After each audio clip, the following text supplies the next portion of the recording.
tu nous fais la grâce, Seigneur, de pouvoir contribuer. Merci parce que tu prends soin de nous, Seigneur, tu pourvois nos besoins, Seigneur, tu nous donnes notre pain quotidien, Seigneur, et te disons merci pour ça, nous sommes reconnaissants.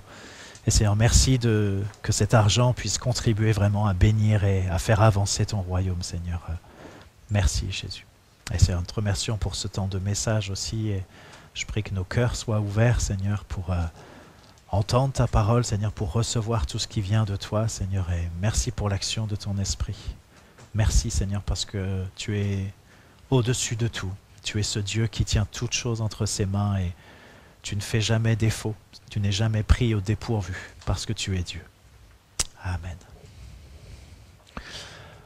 Alors bonjour à tous. Il y en a beaucoup que je n'ai pas salué ce matin. Alors voilà, je le fais de loin et puis je le fais d'un peu plus près tout à l'heure.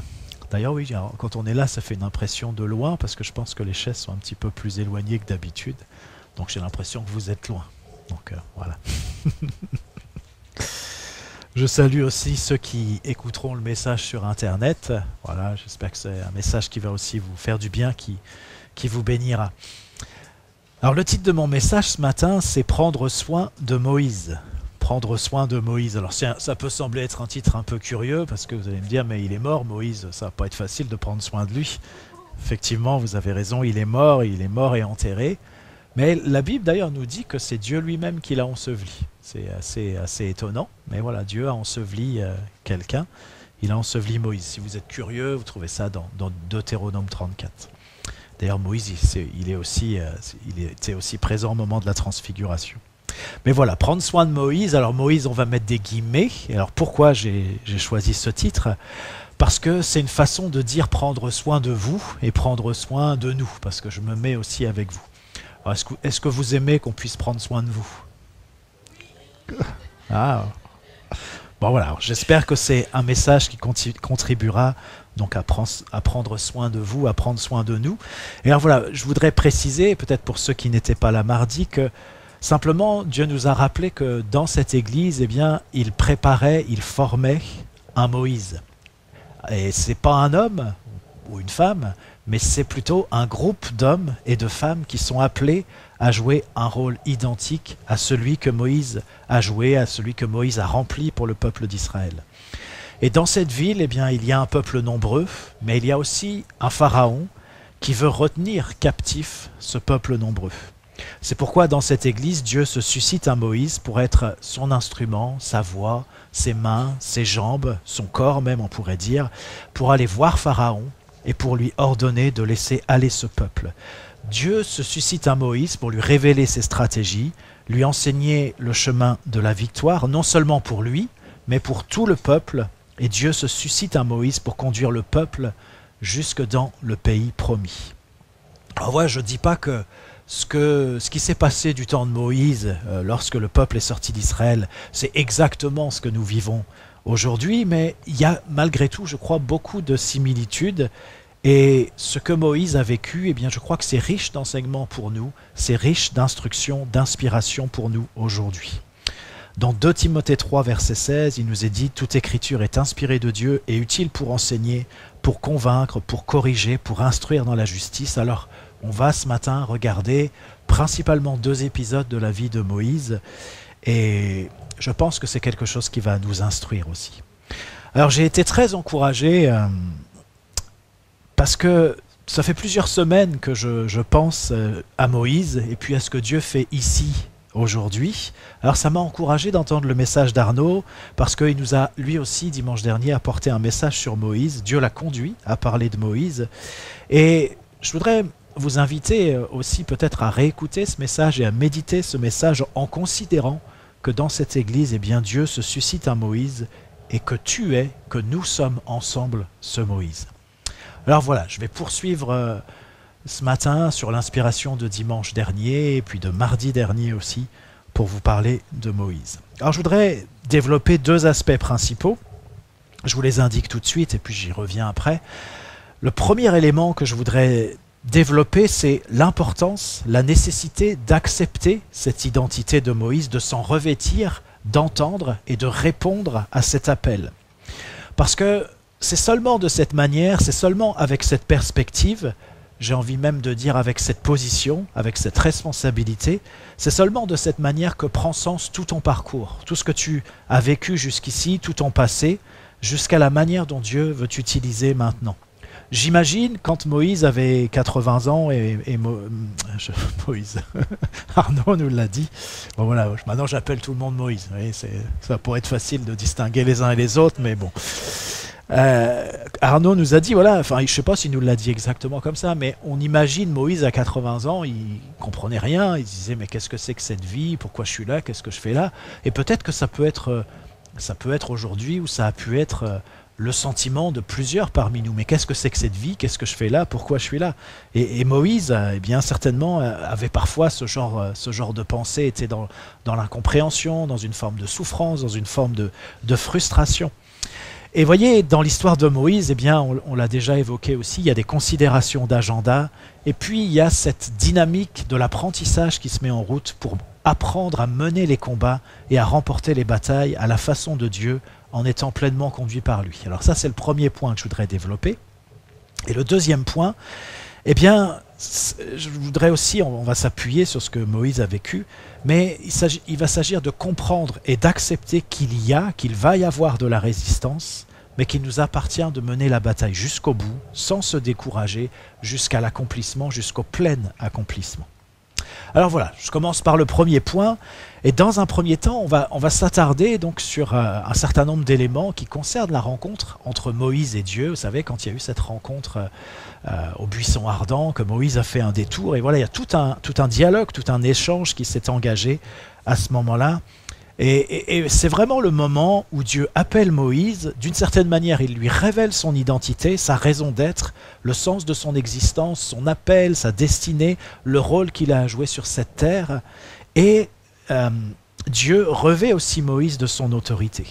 Alors voilà, il y a un dialogue qui s'engage entre Dieu et Moïse, et vous le savez peut-être déjà, mais Moïse, eh bien, lorsque Dieu l'appelle, au moment de cet échange, eh bien, Moïse présente beaucoup d'objections à Dieu avant d'accepter enfin la mission que Dieu veut lui confier et d'entrer dans son appel.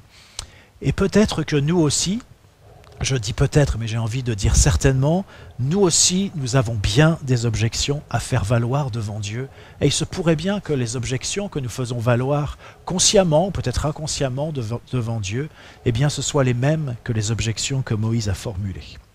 Alors voilà, on va prendre donc un premier texte qui se trouve dans l'Exode, on va beaucoup lire dans l'Exode ce matin, Exode 3, versets 10 à 14. Donc on est dans ce dialogue. On va lire des extraits donc, de dialogue entre Dieu et Moïse. Donc c'est Dieu qui prend la parole. Il dit à Moïse, « Maintenant, va, je t'enverrai auprès de Pharaon, et tu feras sortir d'Égypte mon peuple, les enfants d'Israël. » Moïse dit à Dieu, « Qui suis-je pour aller vers Pharaon et pour faire sortir d'Égypte les enfants d'Israël ?» Dieu dit, « Je serai avec toi. Et ceci sera pour toi le signe que c'est moi qui t'envoie. Quand tu auras fait sortir d'Égypte le peuple, vous servirez Dieu sur cette montagne. » Moïse dit à Dieu, « J'irai donc vers les enfants d'Israël et je leur dirai, « Le Dieu de vos pères m'envoie vers vous. Mais s'ils me demandent quel est son nom, que leur répondrai-je » Dieu dit à Moïse, « Je suis celui qui suis. » Et il ajouta, « C'est ainsi que tu répondras aux enfants d'Israël, celui qui s'appelle Je suis m'a envoyé vers vous. » Voyez la première objection que Moïse formule, il dit, « Mais qui suis-je? Qui suis-je moi pour aller vers Pharaon ?» Et ce qu'on pourrait dire, c'est que si c'est la première objection que Moïse formule, eh bien, il a des problèmes d'identité. Il ne sait pas qui il est. Il ne sait pas vraiment qui il est. Et puis, il rechigne, d'une certaine manière, à endosser l'identité que Dieu veut lui conférer, que Dieu veut lui confier. Ça veut dire quoi? Ça veut dire qu'il ne se sent pas capable. Il ne se sent pas être l'homme de la situation. Et je ne vais pas rentrer dans les détails, d'une certaine manière Arnaud l'a déjà fait, mais quand on connaît le passé de Moïse, quand on connaît son parcours, eh bien on peut comprendre qu'il ait des hésitations, qu'il soit particulièrement hésitant sur cette affaire-là. Et puis j'ai envie de vous dire aussi ce matin, eh bien quand on connaît votre parcours, quand on connaît ton parcours, quand on connaît ton passé, on peut aussi entendre, on peut aussi comprendre que tu sois hésitant à rentrer dans l'appel de Dieu et à te revêtir pleinement de cette identité que Dieu veut te conférer. Alors ce qui est intéressant, c'est pas seulement l'objection de Moïse, mais c'est surtout la réponse de Dieu. Et on a l'impression que la réponse de Dieu, elle est un peu à côté. Quelle est la réponse de Dieu? Dieu dit, voilà, je serai avec toi. Vous voyez, je sais pas, quelqu'un vient me voir et me dit, mais qui je suis moi?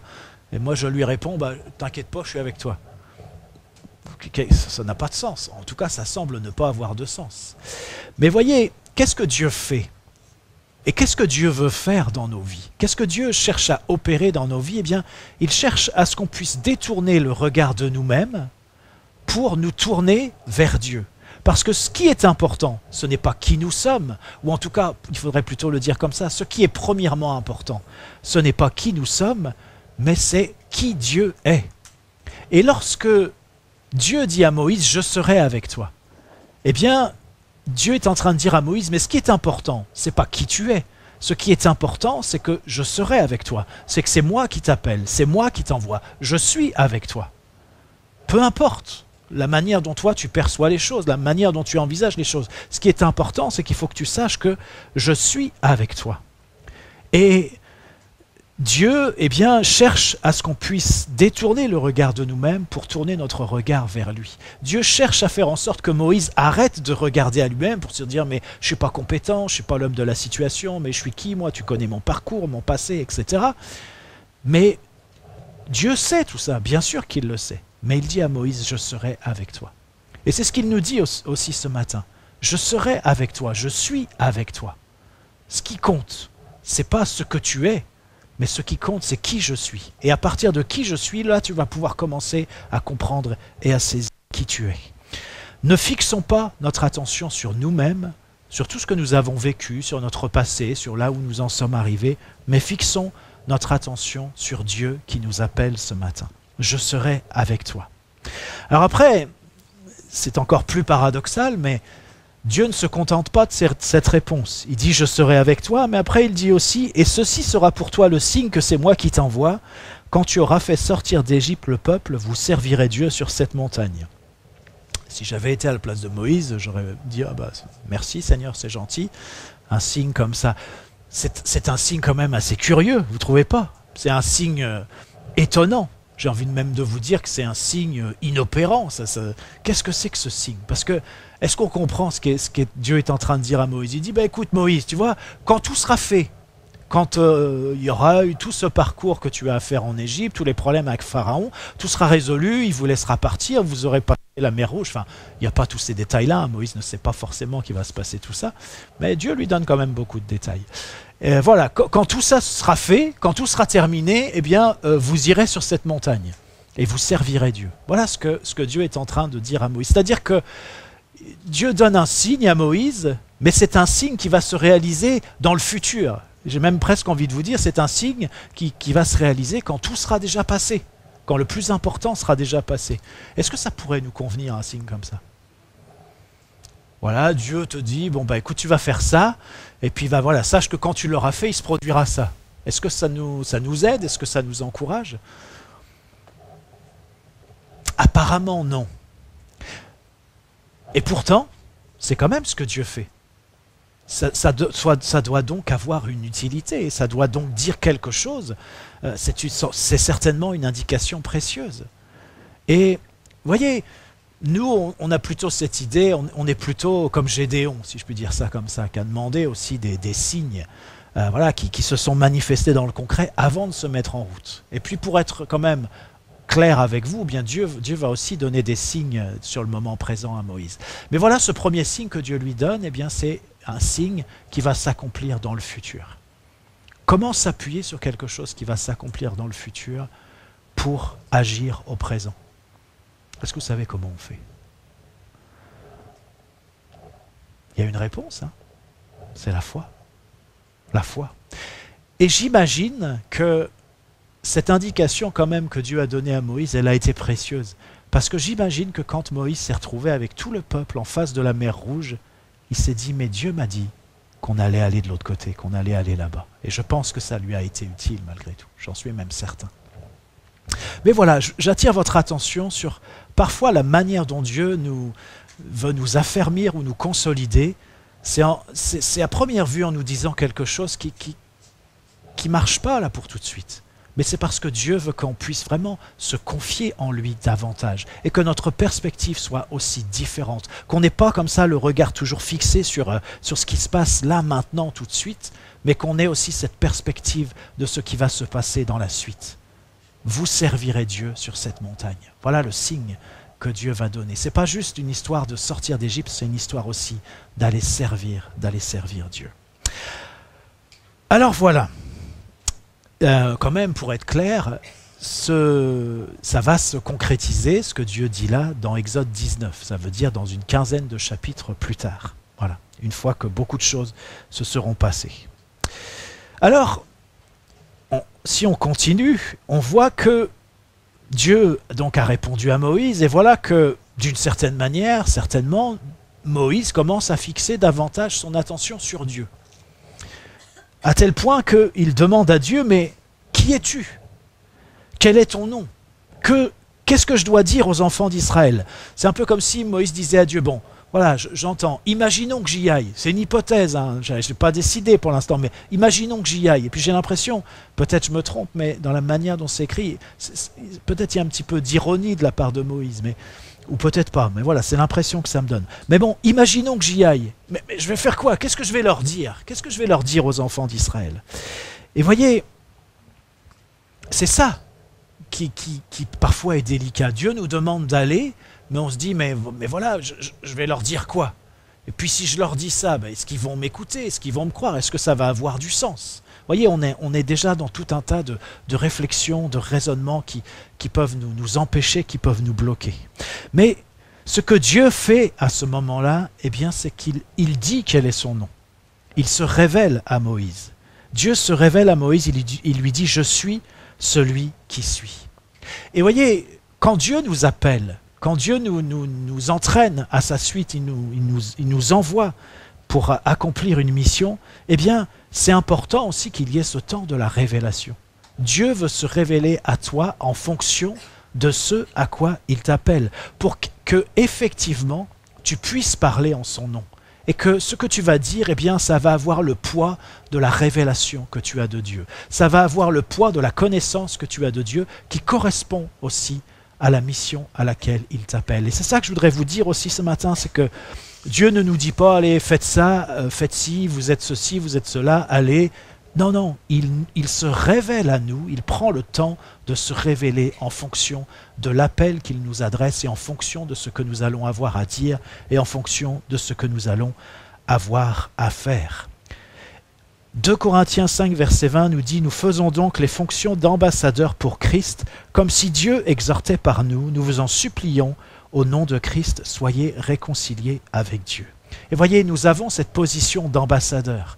Mais un ambassadeur, c'est quelqu'un qui porte la parole de son pays, qui porte la parole des responsables de son pays, des dirigeants de son pays. Ça veut dire quoi? Ça veut dire qu'il faut qu'il connaisse cette parole, il faut qu'il ait des contacts avec ses dirigeants, il faut qu'il ait des échanges, il faut qu'il sache qui sont ses dirigeants, quelle est la vision, quels sont les objectifs. Alors l'ambassadeur, là où il se trouve, eh bien, il va pouvoir porter cette parole, il va pouvoir avoir l'attitude qui convient, parce qu'il a, je vais le dire comme ça, il a cette révélation de qui est ce qu'il représente.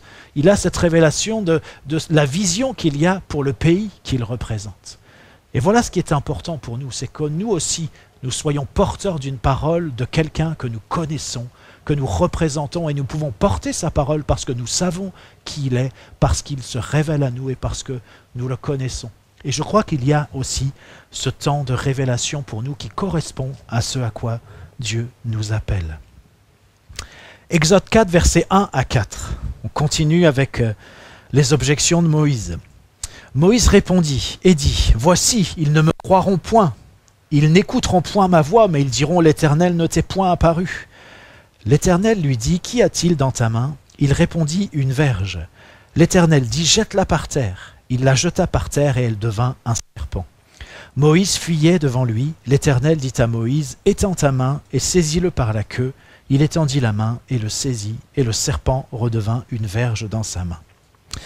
Alors voyez, là, c'est peut-être un autre type d'objection, quoique, mais Moïse fait part Il se projette, voilà, il est en train de se dire, mais voilà, le peuple, ils vont pas me croire, ils vont être incrédules. Je vais leur dire, voilà, que tu m'es apparu, que tu m'as dit ça, mais ils vont pas me croire, ils vont pas m'écouter.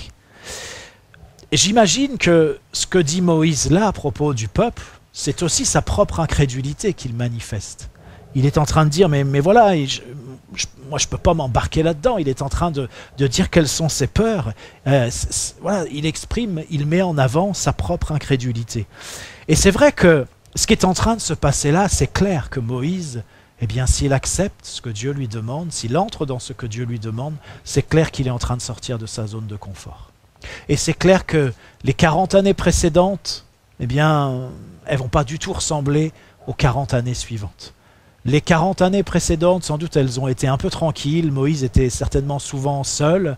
Voilà, peut-être qu'il priait, peut-être qu'il contemplait, peut-être qu'il ressassait. Je ne sais pas exactement ce qu'il faisait, mais en tout cas, il avait une forme de tranquillité qu'il ne retrouvera plus pour les 40 années suivantes. Voilà, Dieu l'appelle à une étape nouvelle dans sa vie, à sortir de sa zone de confort. Et alors, Dieu lui donne un signe. Bon, dans le texte, si vous lisez ça à la maison, je vous le conseille de relire cet épisode, les 15 premiers chapitres au moins de l'Exode. Dieu lui donne 3 signes. Alors je vais m'arrêter simplement sur le premier. Et ce premier signe, eh bien voilà, c'est Dieu dit à Moïse, eh bien qu'est-ce que tu as dans ta main? Donc Moïse, il a une verge, un bâton, il lui dit voilà, tu jettes le bâton, et puis ce bâton devient un serpent. Moïse fait ce que Dieu lui demande. Il jette effectivement donc son bâton. Et alors, qu'est-ce qui se passe? Moïse, il nous est dit, fuyait devant lui. Lorsque la verge de Moïse s'est transformée en serpent, eh bien Moïse a commencé à prendre la fuite. C'est étonnant. Enfin, d'avoir peur d'un serpent, peut-être pas, mais je sais pas, peut-être vous avez peur des serpents. Bon, moi je sais pas, je n'ai pas trop d'expérience, mais je crois que je serais pas fier en face d'un serpent. Il nous est pas dit quelle taille il faisait. Mais bon, j'imagine qu'il était quand même assez imposant. Mais voyez ce que ça signifie? Ça signifie que Dieu est en train de donner un signe à Moïse, et le signe que Dieu donne à Moïse fait peur à Moïse. Le signe que Dieu donne à Moïse fait peur à Moïse, et il commence à s'enfuir. Est-ce que c'est possible que dans notre vie, Dieu nous donne des signes et que ces signes nous font peur? Et que, à cause des signes que Dieu nous donne, on commence à prendre la fuite. Est-ce que c'est possible, ça? Est-ce que ça vous semble envisageable? Que devant ce que Dieu te montre, devant ce que Dieu te révèle, eh bien, tu as une forme de fuite. Peut-être pas une fuite physique, mais peut-être une fuite intérieure, avec une volonté de ne pas rentrer dans ce que Dieu est en train de te montrer, parce qu'il y a cette crainte, parce qu'il y a cette peur qui te fait fuir. Et peut-être que nous sommes toujours en train de fuir, de reculer le moment où, j'ai envie de le dire comme ça, le moment où nous allons entrer pour de bon dans le surnaturel. C'est un peu curieux de dire ça parce que bien sûr que nous y sommes déjà, bien sûr que si nous sommes chrétiens, si nous sommes convertis, c'est parce que y a quelque chose de surnaturel qui s'est passé. Si on voit des guérisons au milieu de nous, s'il y a des délivrances, c'est bien qu'on a déjà quelque part un pied dans le surnaturel. Mais moi je crois qu'il y a des étapes. Et là, voilà, vous imaginez, vous jetez un bâton qui se transforme en serpent. Eh bien, oui, clairement, on est dans quelque chose de surnaturel. Et est-ce que dans nos vies, on n'est pas un peu comme Moïse, en train de fuir devant le surnaturel parce que c'est quelque chose qu'on ne maîtrise pas, parce que c'est quelque chose qui nous oblige à sortir de notre zone de confort, parce que c'est quelque chose qui va nous obliger à apprendre, parce que c'est quelque chose qui va nous mettre mal, on va faire des erreurs, on va devoir, ça va nous mettre dans des situations qui humainement sont très inconfortables. Et c'est souvent ce qui se passe quand Dieu nous emmène sur un terrain où le surnaturel se manifeste. Eh bien, pour les êtres humains que nous sommes, pour la chair, c'est particulièrement inconfortable. Et peut-être qu'il se pourrait qu'au fond de nous, c'est quelque chose que nous ne voulons pas. Peut-être que ce n'est pas conscient, peut-être qu'on ne le formule pas comme ça. Et voyez, c'est curieux parce que, imaginez Moïse, il voit un buisson qui est embrasé, un buisson qui est en feu, qui ne se consume pas. C'est du surnaturel, ça. C'est un miracle, c'est miraculeux. Et il se détourne pour aller voir ce qui se passe. Il est intéressé par ce qui se passe. Il est attiré par quelque chose qui est pas normal, qui est surnaturel. Il veut savoir ce qui se passe. Bon, mais c'est vrai aussi, voilà, un bâton qui se transforme en serpent, eh bien, c'est pas naturel non plus. Et vous voyez, là, il prend la fuite. D'une certaine manière, pourtant on n'est qu'au début, mais c'est comme si déjà ça allait trop loin. Mais bon, malgré tout, Dieu parle à Moïse. Dieu parle beaucoup à Moïse dans tous ces chapitres, et il dit à Moïse, étends ta main, saisis-le par la queue. Moïse étendit la main et saisit le serpent qui redevint une verge dans sa main. Fallait le faire. Fallait le faire quand même. Ben voilà, Dieu lui a dit de le faire, Moïse l'a fait. Et est-ce que si tu es en train de fuir ce matin, devant le surnaturel que Dieu veut manifester dans ta vie, devant le surnaturel que Dieu veut manifester au travers de toi, si Dieu te parle, si tu vois ça, est-ce que tu es capable de saisir ce serpent par la queue et dire non mais voilà, moi je ne vais pas fuir devant ce que Dieu est en train de faire, parce que moi je veux ce que Dieu est en train de faire, même si ça me déroute, même si ça me met dans un inconfort, même si ça m'oblige à sortir de ma zone de confort, même si ça me fait peur, et même si d'une certaine manière j'ai commencé à fuir, eh bien je vais me reprendre, je vais revenir là où Dieu m'appelle, je vais entrer dans ce à quoi Dieu m'appelle, je vais le prendre par la queue, ce serpent, et je ne vais pas trembler devant lui, je ne vais pas fuir devant lui.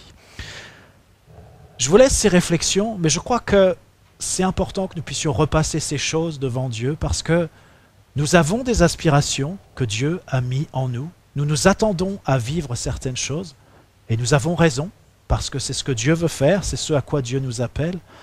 Mais peut-être qu'en même temps, eh bien, il y a des blocages en nous. Il y a des peurs, il y a des fuites devant ce que Dieu veut faire. Et voyez, Moïse, c'était son cas. De bien des manières, de bien d'autres manières aussi. Vous pourrez approfondir ça en lisant le texte. Mais malgré tout, il a répondu présent et il y est allé. Au final, c'est ce qui s'est passé. Il a répondu présent et il y est allé. Qu'il y ait des craintes, des difficultés dans nos vies, des blocages, des choses qui nous empêchent, qui nous freinent, j'ai envie de vous dire, c'est normal. Mais la vraie question, c'est est-ce qu'on va dépasser ces choses-là avec notre Dieu? Est-ce qu'on va entendre sa parole? Est-ce qu'on va y aller quand même? Je continue.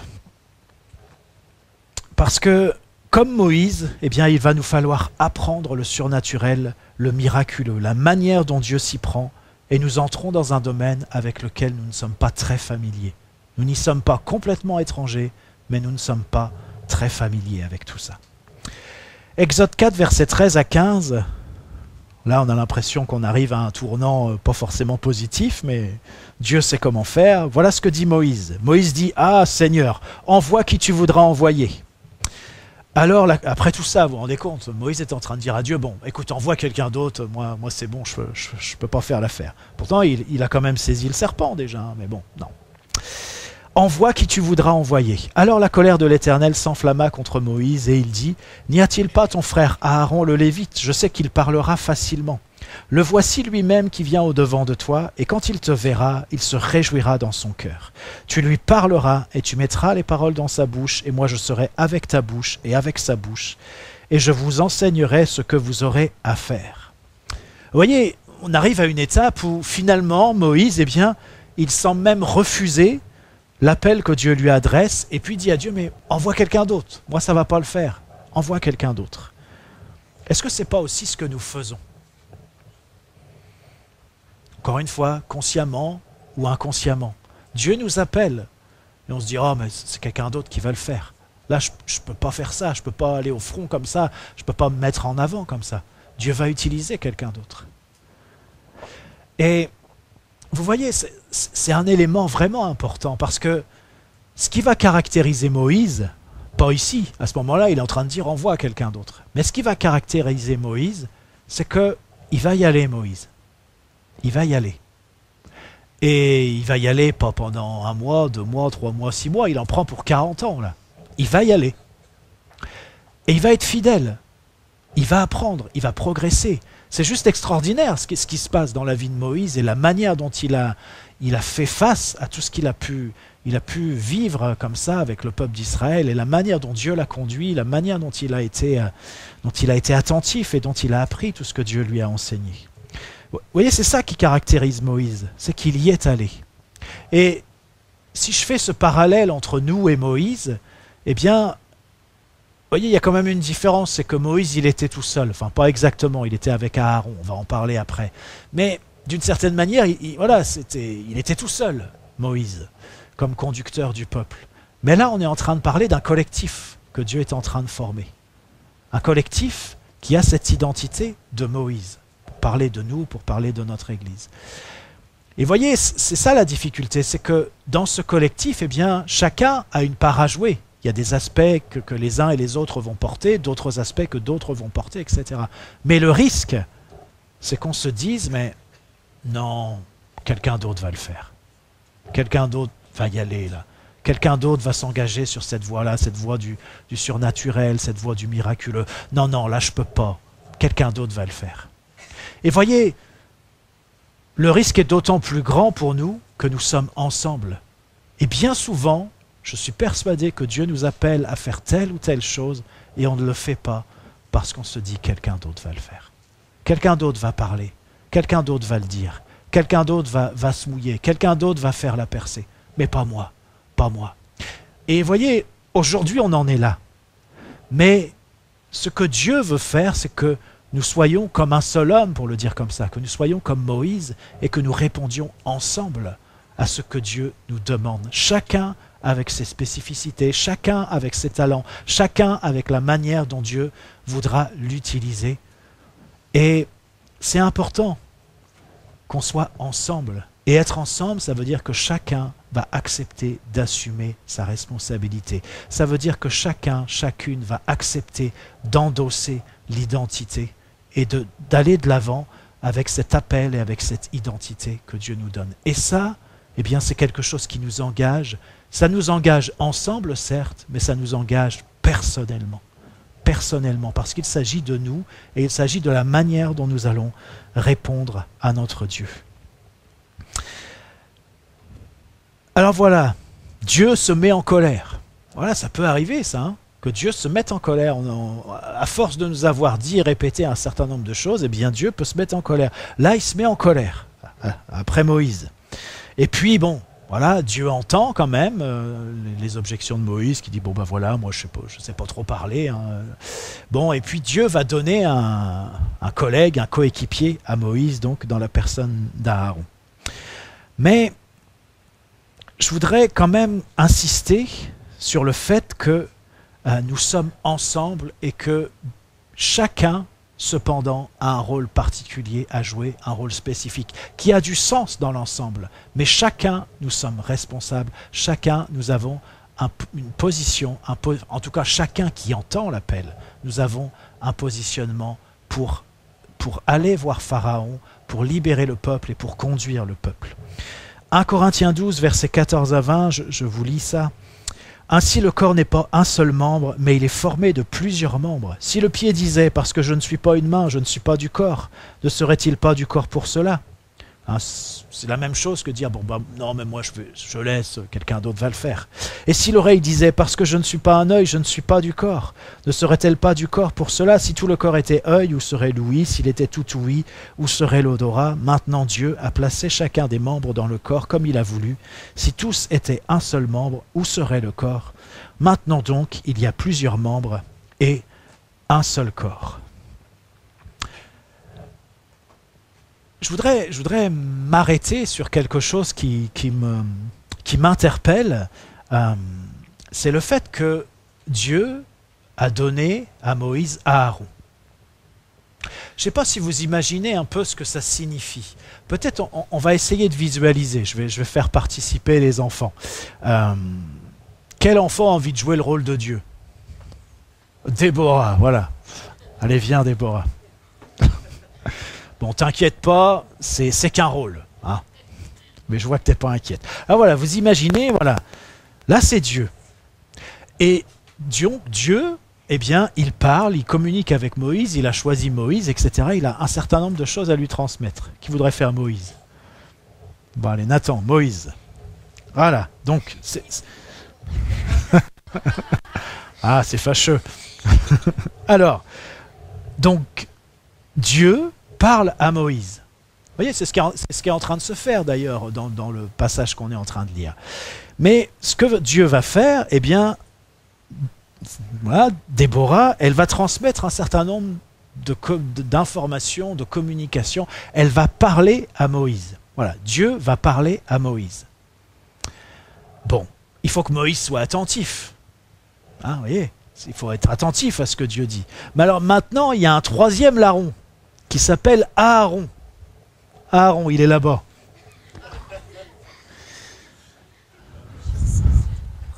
Bienvenue à Aaron. Et alors là, vous voyez, il se passe un truc assez incroyable. C'est que ce que Dieu va dire à Moïse, eh bien, il faut que Moïse soit très, très, très attentif, parce que Moïse va répéter à Abigail, à Aaron, et il va répéter tout ce que Dieu lui a dit. Et il va falloir qu'il le fasse de manière extrêmement précise, parce que c'est pas juste pour que Aaron soit au courant, mais Aaron, il va devoir répéter après au pharaon. Il y a quelqu'un qui est intéressé par le rôle du pharaon? Allez. Voilà, le pharaon. Vas-y, mets-toi là. Mais vous comprenez ce que ça veut dire? Ça veut dire que... Alors voilà, nous, c'est ce que nous vivons. Dieu nous parle, Dieu parle à Moïse. Mais voilà que Moïse... vous imaginez, sans doute, il s'est dit, mais voilà, moi, je ne peux pas parler moi-même. Voilà, c'était une excuse. Alors Dieu lui envoie Aaron. Peut-être que Moïse, dans un premier temps, il s'est dit, ah bah chouette, ça va être plus facile. Aaron va parler à ma place. Mais est-ce que vraiment c'était plus facile? Vous imaginez, il faut que Moïse retransmette à Aaron de manière extrêmement précise les paroles que Dieu lui a adressées. Parce qu'il ne s'agit pas d'aller voir le pharaon comme ça, voilà, en étant un peu approximatif par rapport à ce que Dieu a dit. Non, non, ce n'était pas possible. Relisez l'histoire. Ce que Dieu dit, c'est très précis, c'est très factuel, c'est très... Voilà, quand Dieu dit, bah voilà, c'est demain matin, c'est après-demain, enfin voilà, c'est très précis. Donc il fallait que Moïse soit tellement attentif à ce que Dieu lui disait, il fallait que Moïse retransmette avec une extrême précision, sans rien oublier, aucun détail, à Aaron, ce que Aaron allait devoir dire au pharaon. Vous imaginez Aaron? Vous imaginez? Dieu ne lui parlait pas directement. C'est Moïse qui lui disait ce qu'il avait à dire. Waouh! Vous imaginez à quel point Aaron devait être concentré, attentif à ce que Moïse lui disait? Parce que lui aussi, il allait devoir répéter. Il ne s'agissait pas de manquer de précision, il fallait être extrêmement précis. Qu'est-ce que ça signifie? Ça signifie que Moïse, Aaron, il y a quelque chose qui s'est passé entre eux qui est juste incroyable. Ils ont été soudés ensemble par la parole de Dieu, par l'attention qu'ils ont dû chacun porter à la parole de Dieu, par le fait que chacun, Moïse pour Aaron et Aaron pour le pharaon, chacun a dû transmettre avec une extrême précision ce que Dieu avait dit. Et Aaron a dû transmettre avec une extrême précision ce que Moïse lui a dit. Vous voyez, je crois que ça nous dit quelque chose. Je crois qu'on pourrait réfléchir assez longuement là-dessus. Peut-être vous pouvez méditer là-dessus, mais ça nous dit quelque chose sur l'attention que nous devons porter à la parole de Dieu, la précision avec laquelle nous devons nous référer à la parole de Dieu, la précision avec laquelle nous devons la transmettre. Parce que ces deux-là ont vécu quelque chose d'incroyable. C'est vraiment la parole de Dieu qui les a soudés, qui les a mis ensemble, et d'une certaine manière, ils ont fait qu'un, parce que la parole de Dieu les a soudés, mais pas juste la parole de Dieu, l'attention qu'ils avaient pour cette parole, et l'attention qu'ils avaient pour transmettre cette parole. Et je voudrais nous inviter, je vous remercie. Bon, un petit mot sur le pharaon. Le pharaon, lui, il entend la parole, mais il n'a pas besoin de la répéter, il n'écoute pas. Voilà. Mais rien à voir avec Siméon. C'est quand même important de dire ça, parce que ça veut dire que...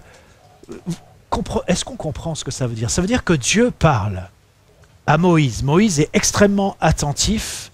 Il retransmet avec une grande précision à Aaron. Aaron, c'est pas facile à dire. Aaron est extrêmement attentif. il retransmet avec une grande précision au Pharaon. Et là, qu'est-ce qui se passe? Mais le Pharaon, il n'écoute rien. Il en fait qu'à sa tête. Vous imaginez? Peut-être qu'à un moment, Aaron, il dit, mais attends, là, Moïse, il m'a dit des trucs, mais est-ce que c'était bien ça? Est-ce que j'ai bien parlé? Est-ce que ça va? Enfin, vous voyez, parce que lui, il n'a pas entendu Dieu directement lui parler. Puis lui, Aaron, c'était le grand frère. À un moment, il s'est peut-être dit, mais elle, le frangin, là, il débloque. Enfin, je ne sais pas, tout ça, c'est pas dit. Mais vous imaginez tout ce qui peut se passer dans ce climat de tension, ce climat d'oppression spirituelle qui est là. Alors voilà, je pense qu'il y aurait beaucoup à dire là-dessus, mais je veux mettre l'accent sur l'importance attentif à la parole de Dieu et de transmettre la parole de Dieu. Parce que c'est ça qui va nous souder, c'est ça qui va faire que nous allons être ensemble. Il n'y a pas autre chose que ça. Et peut-être ça nous interroge sur comment est-ce que je transmets à mon frère, à ma sœur, comment je transmets la parole de Dieu qui a été communiquée. Voilà, quand quelqu'un est absent, par exemple, comment je fais attention que les paroles qui sont importantes, qui sont précises, eh bien, elles soient communiquées. Ou même quand je suis absent, est-ce que je m'inquiète de cela ou pas? Parce que c'est tellement important. Et encore une fois, eh bien, ce ministère de la parole qui était là opérant avec Moïse et avec Aaron. Alors voilà, je ne développe pas ça plus, ou peut-être j'en dirai un petit mot tout à l'heure, mais je voulais attirer votre attention là-dessus, sur le fait qu'il y a quelque chose vraiment de particulier qui se passe entre Moïse et Aaron. Et j'imagine peut-être Moïse, des fois, il a dû se dire, je ne sais pas, hein, c'est pas écrit, mais il s'est peut-être dit, j'aurais peut-être pas dû dire ça, au moins j'aurais fait les choses directement, ça aurait été plus simple. Parce que voilà, avec tous les intermédiaires, il faut tellement être précis avec la parole de Dieu. Alors voilà, je ferme cette parenthèse. Ce que Dieu dit aussi à Moïse, il lui dit, voilà, je vous enseignerai ce que vous aurez à faire. Donc il met aussi Aaron dans la partie. Qu'est-ce que ça veut dire? Je vous enseignerai ce que vous aurez à faire. Après tout un parcours de vie, est-il possible que Dieu t'enseigne encore ce que tu auras à faire? Que Dieu nous enseigne ce que nous avons à faire. Est-ce que nous sommes enseignables? Est-ce que nous désirons apprendre? Est-ce qu'on n'accorde pas trop d'importance à ce que nous connaissons déjà, à nos manières de faire, à ce que nous connaissons déjà de Jésus et de sa manière de faire? Et je cite ce passage qu'on cite régulièrement, Ésaïe 43, versets 18 et 19. « Ne vous souvenez plus des choses passées, ne considérez plus celles des temps anciens. Voici, je vais faire une chose nouvelle, maintenant elle va se produire. Ne la connaîtrez-vous pas? C'est que je mettrai un chemin dans le désert, des fleuves dans la solitude. » Et vous voyez, Dieu fait quelque chose de nouveau. Là, dans la vie de Moïse, il se passait quelque chose de nouveau. Il ne pouvait pas s'appuyer sur des repères qu'il avait eus avant. Dieu faisait quelque chose de nouveau. C'était une étape nouvelle, une saison nouvelle. Et enfin, pour terminer aussi sur ce premier point, eh bien, Exode 6, verset 28, et on va lire jusqu'au chapitre 7, verset 1, mais rassurez-vous, ça fait que 4 versets. Mais c'est un moment où, quelque part, les choses sont un peu récapitulées. Mais il y a un détail qui a son importance. Exode 6, verset 28. « Lorsque l'Éternel parla à Moïse dans le pays d'Égypte, l'Éternel dit à Moïse, « Je suis l'Éternel. Dis à Pharaon, roi d'Égypte, tout ce que je te dis. » Et Moïse répondit en présence de l'Éternel, « Voici, je n'ai pas la parole facile. Comment Pharaon m'écouterait-il » On a déjà parlé de tout ça. L'Éternel dit à Moïse, « Vois, je te fais Dieu pour Pharaon. Et Aaron, ton frère, sera ton prophète. Vois, je te fais Dieu pour Pharaon, et Aaron, ton frère, sera ton prophète. » Et voyez, ça dit quelque chose aussi d'extrêmement important sur cette identité de Moïse. Parce que Dieu lui-même dit à Moïse, « Je te fais Dieu pour Pharaon. » Ça peut surprendre que ça soit formulé de cette manière-là. Mais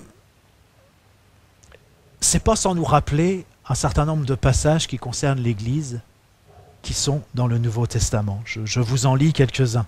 1 Jean 4, verset 17, « Tel il est, tel nous sommes aussi dans ce monde. » 1 Corinthiens 12, verset 27, « Vous êtes le corps de Christ et vous êtes ses membres, chacun pour sa part. » 1 Corinthiens 3, verset 16 nous dit « Ne savez-vous pas que vous êtes le temple de Dieu et que l'Esprit de Dieu habite en vous ?» Éphésiens 1, versets 22 et 23, « Il a tout mis sous ses pieds, Dieu a tout mis sous les pieds de Jésus, et il a donné Jésus pour chef suprême à l'Église, qui est son corps, l'Église est son corps, la plénitude de celui qui remplit tout en tous. » Et voyez, on arrive au point de cette histoire avec Moïse où Dieu revêt de son identité et de son autorité Moïse, en disant à Moïse, mais voilà, je te fais Dieu pour Pharaon. C'est fort ces mots-là. Et il faut bien qu'on comprenne que l'Église, eh bien, elle a cette identité. D'une certaine manière, on pourrait le formuler comme ça. C'est comme si Dieu nous disait, mais je vous fais Dieu pour le monde. Je ne dis pas que nous sommes Dieu, nous ne sommes pas Dieu. Nous sommes l'Église. Mais il y a cette proximité, il y a cette unité parce que Jésus est la tête de l'Église et l'Église est son corps. Alors on est vraiment ensemble. Et dans ce monde, eh bien, c'est nous qui parlons au nom de Jésus, c'est nous qui marchons au nom de Jésus, c'est nous qui allons, c'est l'Église qui fait tout ça. C'est l'Église qui représente Christ sur la terre. C'est l'Église qui est là aussi pour faire avancer le royaume de Dieu. C'est ça l'identité de l'Église. Et ça ressemble beaucoup à ce que Dieu dit à Moïse, « Vois, je te fais Dieu pour Pharaon. » Et voyez, Moïse avait des problèmes d'identité. Mais voilà que finalement, à la fin en tout cas de cet échange avec Dieu, eh bien, Dieu indique clairement à Moïse quelle est son identité. « Vois, je te fais Dieu pour Pharaon. » Nous sommes les fils et les filles de Dieu. Nous sommes ses enfants, nous sommes son corps. Et tout ce que j'ai déjà pu dire, quand il est dit tel il est, tel nous sommes, aussi dans ce monde. C'est l'Église qui a cette responsabilité, qui a cette charge de représenter Dieu, de montrer qui est Dieu, d'agir, d'aimer, d'entourer, de prier comme Dieu le ferait, comme Jésus l'a fait quand il était sur la terre. Nous avons cette charge, cette responsabilité, parce que c'est notre identité. Et Dieu, quand il donne une identité, comme avec Moïse, eh bien c'est aussi parce qu'il donne une autorité qui correspond.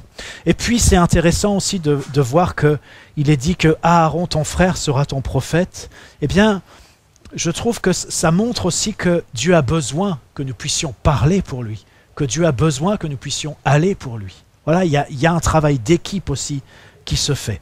Mais voilà, je ne m'étends pas davantage là-dessus, mais ces paroles sont fortes. Voici, je te fais Dieu pour Pharaon, ou ce qui est dans le Nouveau Testament, tel il est, tel nous sommes dans ce monde aussi.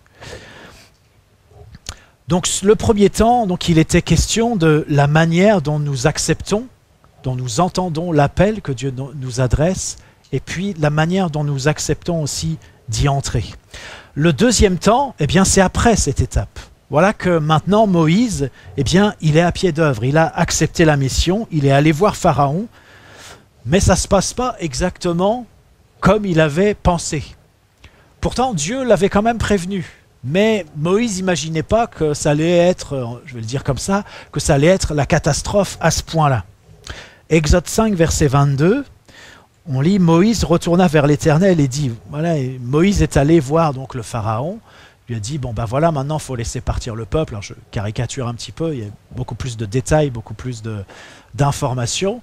Mais le résultat que ça a produit, c'est que Pharaon, il a dit non, et Pharaon a donné des corvées encore plus importantes au peuple d'Israël, qui finalement n'arrive plus à s'en sortir. Il y a le résultat, c'est pas la libération, mais c'est un asservissement encore plus grand, une servitude encore plus lourde. Moïse retourna vers l'Éternel et dit, « Seigneur, pourquoi as-tu fait du mal à ce peuple? Pourquoi m'as-tu envoyé? Depuis que je suis allé vers Pharaon pour parler en ton nom, il a fait du mal à ce peuple et tu n'as point délivré ton peuple. L'Éternel dit à Moïse, tu verras maintenant ce que je ferai à Pharaon. Une main puissante le forcera à les laisser aller, une main puissante le forcera à les chasser de son pays. » Et voyez, Moïse doute. Moïse, là, est en proie au doute parce que la situation ne s'est pas améliorée, la situation s'est empirée, ça s'est durci. Et non seulement ça s'est durci, mais on lui en fait le reproche. On lui dit, il y a des gens du peuple, des chefs du peuple qui lui disent « Mais c'est de ta faute ce qui s'est passé, c'est toi Moïse qui est responsable de ce qui se passe. » Et comment est-ce que Dieu intervient à ce moment-là? Eh bien, Dieu parle à Moïse. Il lui explique ce qui va se passer, il lui explique comment ça va se passer.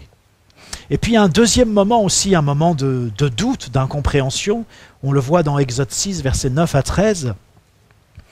Donc Dieu a donné des instructions et Moïse les transmet donc aux enfants d'Israël. Ainsi parla Moïse aux enfants d'Israël. Mais l'angoisse et la dure servitude les empêchèrent d'écouter Dieu. L'Éternel parla à Moïse et dit « Va, parle à Pharaon, roi d'Égypte, pour qu'il laisse aller les enfants d'Israël hors de son pays. » Moïse répondit en présence de l'Éternel, « Voici les enfants d'Israël ne m'ont point écouté. Comment Pharaon m'écouterait-il, moi qui n'ai pas la parole facile ?» L'Éternel parla à Moïse et à Aaron et leur donna des ordres au sujet des enfants d'Israël et au sujet de Pharaon, roi d'Égypte, pour faire sortir du pays d'Égypte les enfants d'Israël. Et voyez, ça c'est un autre moment difficile parce que Moïse, eh bien Dieu lui a demandé de dire un certain nombre de choses au peuple, aux enfants d'Israël, alors il le fait, mais le problème c'est que personne ne l'écoute. Personne ne l'écoute. Qu'est-ce qu'on fait quand Dieu nous demande de dire quelque chose et que personne ne nous écoute? On fait quoi dans ces cas-là? Moïse, lui, était complètement déstabilisé. Il se dit, mais même le peuple, même ceux qui sont de mon côté, ils ne m'écoutent pas. Comment est-ce que ceux qui sont contre moi pourraient m'écouter? On pourrait le dire comme ça. Et pourquoi est-ce que les enfants d'Israël n'écoutent pas? Eh bien, c'est dit, c'est à cause de l'angoisse et de la dure servitude. Et alors, je voudrais peut-être nous poser deux questions à deux niveaux différents. Serait-il possible que l'angoisse nous empêche d'écouter la voix de Dieu? Serait-il possible que nos peurs, nos frayeurs nous empêchent d'écouter la voix de Dieu? Vous savez, Dieu nous a beaucoup interpellés ces derniers mois, je dirais même ces dernières années, sur l'importance de sortir de la peur. Si nous restons dans la peur, eh bien, nous sommes dans l'angoisse. Et dans cette position, dans cette situation, nous ne pouvons pas entendre ce que Dieu a à nous dire. Et puis, il y a une deuxième chose, c'est que il est dit, voilà, à cause de l'angoisse et de la servitude, eh bien, de la dure servitude, ça empêche les enfants d'Israël d'écouter Moïse. Est-ce qu'il se pourrait que le fait que nous ayons une attitude d'esclave, que nous soyons dans une forme d'asservissement, la dure servitude, eh bien, ça nous empêche d'écouter Dieu? Peut-être c'est le premier point, le premier niveau, la première question qu'on pourrait se poser pour nous aujourd'hui. Et j'ai envie de vous dire quelque chose, c'est que pourquoi est-ce que c'est si important ces questions d'identité? Moi je ne sais pas, mais imaginons que Guillaume parle à Patrick, il dit voilà Patrick, ceci, cela, bon, moi je m'appelle Jérémie, je ne me sens pas concerné. Voilà, Guillaume est en train de parler à Patrick. Ce que Guillaume dit à Patrick, ça concerne Patrick. Je ne suis pas concerné. Moi, je m'appelle Jérémie. Est-ce que vous vous apercevez ce que je suis en train de vous dire? C'est que si nous ne savons pas quelle est notre identité, comment saurons-nous lorsque Dieu s'adressera à nous? Si tu ne sais pas qui tu es, si tu ne sais pas que tu es un Moïse, comment sauras-tu que Dieu s'adresse à toi lorsqu'il parle de Moïse? Comment le sauras-tu? Vous savez, c'est un vrai problème, parce que Dieu parle de bien des manières, mais parce que nous ne considérons pas notre identité en tant qu'Église, eh bien nous ne réalisons même pas que Dieu est en train de nous parler. Parce que nous avons l'impression que Dieu ne s'adresse pas à nous, puisque ça ne semble pas correspondre à qui nous sommes, ça ne correspond pas à notre identité, à celle que nous manifestons au quotidien. Il y a quelque chose de très important. Si Guillaume s'adresse à Patrick, eh bien moi je ne suis pas attentif, parce que je ne me sens pas concerné. Ce n'est pas mon prénom, Patrick. Mais par contre, si j'entends le prénom Jérémie, là tout de suite, voilà, il y a quelque chose qui se passe, il y a une attention. Je vais écouter, ou même si c'est dans une discussion qui ne me concerne pas directement, mais si j'entends mon prénom, je vais être attentif, parce que c'est mon identité, je la reconnais. Mais lorsque Dieu te parle, est-ce que tu reconnais que Dieu te parle? Parce que pour que tu puisses reconnaître qu'il te parle, il faut que tu sois au clair sur ton identité. Sinon, la parole de Dieu, elle te passe à 15 000 parce que tu ne sais même pas que Dieu est en train de s'adresser à toi. Et ça, c'est quelque chose de vraiment important. Parce que c'est seulement lorsque nous considérons quelle est notre identité que nous commençons à réaliser que Dieu est en train de nous parler. Tant que nous ne sommes pas dans notre identité, ce que Dieu dit nous passe à 15 000. Parce que Dieu parle à quelqu'un que nous ne savons pas que nous sommes. Donc nous ne sommes pas attentifs et nous n'écoutons pas. il y a là un point extrêmement important. Deuxième niveau sur lequel j'attire votre attention, c'est qu'est-ce que nous allons faire lorsque le peuple sera angoissé et ne nous écoutera pas, lorsque le peuple nombreux, sera dans une forme de servitude et ne nous écoutera pas. Nous, Moïse, c'est ça la question. Qu'est-ce qu'on va faire? Qu'est-ce qu'on va faire quand ils ne vont pas nous écouter?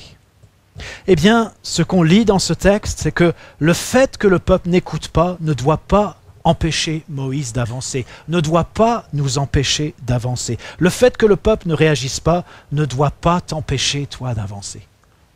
Et c'est ça que Dieu est en train de dire à Moïse. Dieu est très bien au courant que les enfants d'Israël, ils sont tellement dans l'angoisse, ils sont tellement dans la servitude, ils sont tellement pas au clair sur leur identité qu'on a beau leur adresser les paroles de Dieu, ça leur passe à 15 000. Dieu le sait. Mais Dieu dit à Moïse, mais toi, tu as entendu, tu sais, avance. Et qu'est-ce que fait Dieu pour Moïse et pour Aaron? Eh bien, il leur donne des instructions. Il leur donna des ordres au sujet des enfants d'Israël et au sujet du Pharaon. Eh bien voilà, vous comprenez ce que ça signifie? Ce n'est pas parce que les autres ne nous écoutent pas que ça doit nous empêcher d'avancer. Dieu nous donne des instructions pour le peuple, pour le Pharaon, et nous pouvons aller de l'avant. Dieu va se charger du peuple, Dieu va se charger du Pharaon. Ce qui compte, c'est que nous entendions la parole que Dieu nous adresse et que nous y répondions. Eh bien, qu'est-ce que fait Dieu dans cette situation? À nouveau, il parle, il donne des instructions pour que nous puissions continuer d'avancer. Moi aussi, il faut que j'avance. Il faut qu'on comprenne ici qu'on est vraiment dans un combat spirituel. Moïse, il est dans un combat spirituel. Et si on n'intègre pas cette donnée, eh bien, on va faire fausse route. Parce qu'on ne sera ni disponible, ni disposé pour ce que Dieu voudra faire avec nous. Je voudrais lire avec vous dans Exode 7, versets 10 à 13. Il nous est dit, Moïse et Aaron allèrent auprès de Pharaon. Ils firent ce que l'Éternel avait ordonné. Aaron jeta sa verge devant Pharaon et devant ses serviteurs, et elle devint un serpent.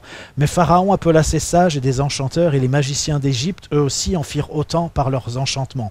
Ils jetèrent tous leurs verges, et elles devinrent des serpents. Et la verge d'Aaron engloutit leurs verges. Le cœur de Pharaon s'endurcit, et il n'écouta point Moïse et Aaron, selon ce que l'Éternel avait dit. Et vous voyez, on est tout de suite dans quelque chose de spirituel. Et puis, il y a l'étape d'après, je le dis comme ça rapidement, mais l'étape d'après, c'est l'eau du fleuve qui est changée en sang. Et là aussi, eh bien, les magiciens vont faire la même chose. Après, c'est les grenouilles qui montent sur le pays d'Égypte. Et là aussi, les magiciens vont faire la même chose. Et après, c'est les poux. Mais les poux, eh bien, là, les magiciens ne vont pas réussir à faire la même chose. Mais vous voyez, ça nous dit quelle est la teneur de ce conflit. On est bien dans un conflit spirituel. C'est bien un affrontement spirituel qui a lieu là. C'est bien Dieu qui veut faire quelque chose et une résistance qui est là, une résistance qui est spirituelle. D'ailleurs, je vous le souligne, il y a quelque chose qui est un peu absurde, enfin, si on peut dire ça comme ça, c'est que les magiciens imitent ce que Dieu est en train de faire, c'est-à-dire, voilà, ils jettent aussi leur bâton qui se transforme en serpent, ils changent aussi l'eau en sang, et puis ils font aussi monter des grenouilles. Vous voyez combien c'est absurde? C'est-à-dire que, enfin, ce que je veux dire, c'est que, je vais prendre l'exemple des grenouilles par exemple, voilà, il y a cette invasion de grenouilles que Dieu envoie. Et qu'est-ce que font les magiciens? Eh bien, ils envoient aussi des grenouilles, ça veut dire qu'il y en a encore plus. Ça veut dire qu'ils contribuent même à leur propre destruction. Ça n'a aucun sens. Enfin voilà, je ne m'étends pas là-dessus, mais ça montre à quel point dans le monde spirituel, il y a un truc qui est en train de se passer qui est assez désordonné. Ça serait beaucoup plus cohérent pour les magiciens d'essayer de faire quelque chose qui arrête ce que Dieu est en train de faire. Mais sauf que ça, c'est pas possible.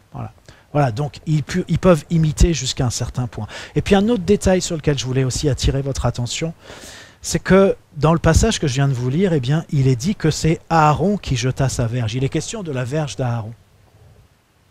Moi, je croyais que c'était la verge de Moïse. Puis là, il nous a dit que c'est la verge d'Aaron. Et ça nous dit quelque chose sur le fait que les deux, là, Moïse et Aaron, ils ne faisaient qu'un. La verge de Moïse, c'était la verge d'Aaron. Je pense que c'était la même verge, c'était le même bâton. Mais ils ne faisaient qu'un. Ils étaient ensemble, ils étaient unis par la parole de Dieu, unis dans la mission que Dieu leur avait confiées, unies dans l'identité dont Dieu les avait revêtues. Et voilà, je voulais insister sur le fait qu'on est bien dans une bataille spirituelle, mais nous sommes du côté du vainqueur, du côté du victorieux.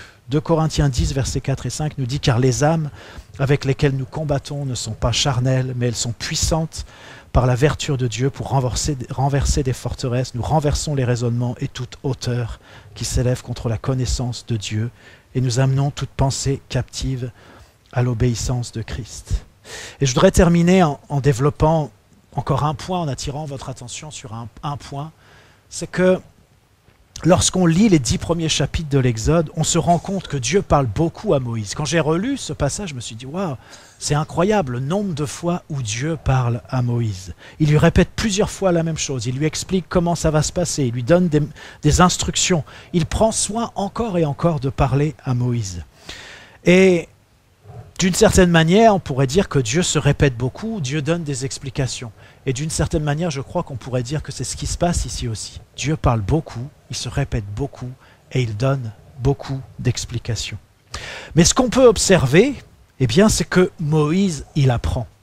Il enregistre, il progresse, il applique, il met en œuvre, il se développe, il se renforce. Il ne se laisse pas arrêter par l'opposition, par les résistances, par les incompréhensions. Il avance. Envers et contre tout, parfois péniblement, parfois aussi avec du doute, de l'incompréhension, de la souffrance, mais la trajectoire eh bien, qu'il emprunte est malgré tout une trajectoire qui va vers l'avant de manière certaine.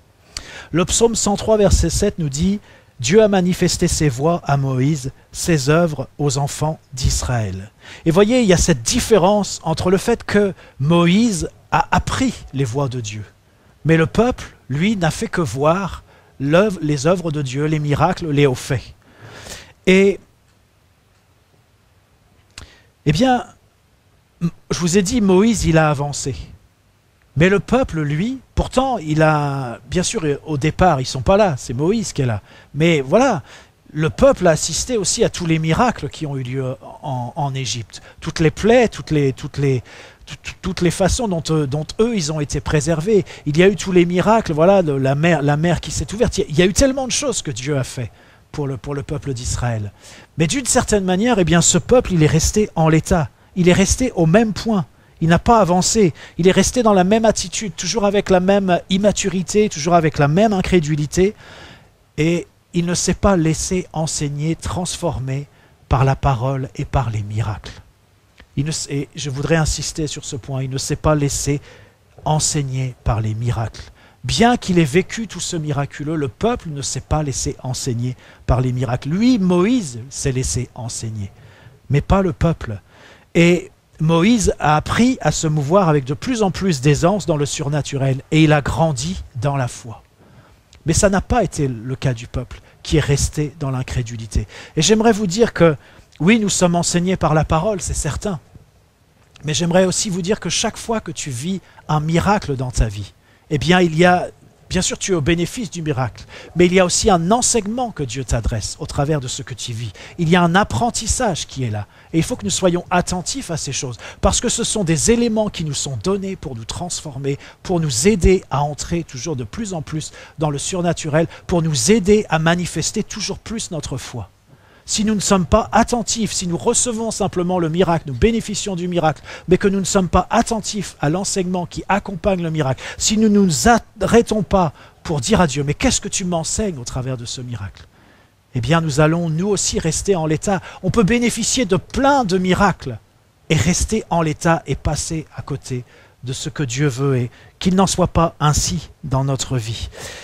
Et alors, je vous renvoie vers Hébreux 11, versets 23 à 30. Je ne vais pas le lire pour gagner du temps, mais il nous est relaté la vie de Moïse, et puis c'est ponctué par « c'est par la foi ». C'est par la foi que Moïse a fait ceci. C'est par la foi que Moïse a fait cela. C'est par la foi, c'est par la foi. Moïse était un homme de foi.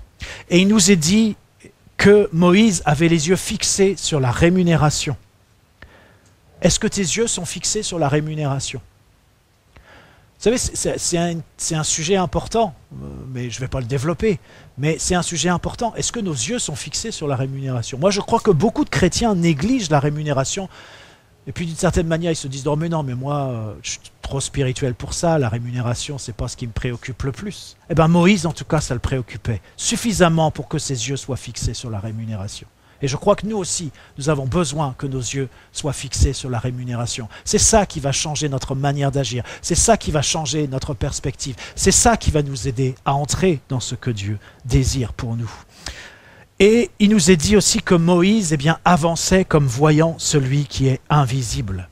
Et nous aussi, nous devons apprendre à voir ce qui est invisible. Nous devons apprendre à voir celui qui est invisible. Et je fais référence aussi à toutes ces fois où Dieu nous a dit que nous sommes un peuple de l'invisible. Nous sommes le peuple de l'invisible. Et le peuple de l'invisible, il doit apprendre à voir ce qui est invisible. Avec les yeux de son cœur, avec les yeux de la foi, comme il est dit aussi dans Éphésiens 17 et 18. Et Dieu se révèle, il se fait connaître à nous. Il y a un esprit de sagesse, de révélation qui nous sont donnés pour que notre cœur s'ouvre, pour que nos yeux s'ouvrent.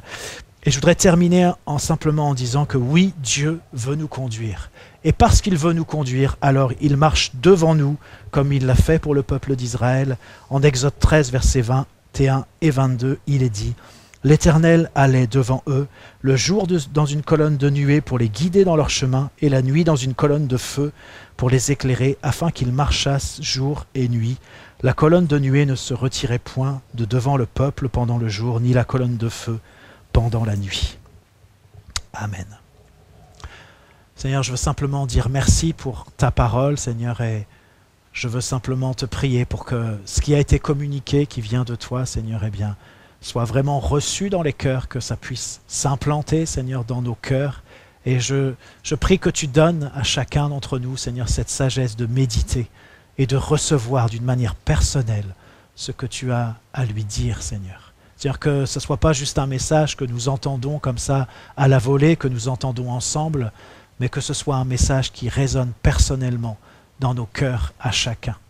Seigneur, merci de nous conduire plus loin, Seigneur, dans une compréhension plus grande, Seigneur, de notre identité, de qui tu es et de qui nous sommes, et de nous conduire aussi plus loin dans tout ce que tu as préparé d'avance. Nous voulons marcher à ta suite, Seigneur Jésus.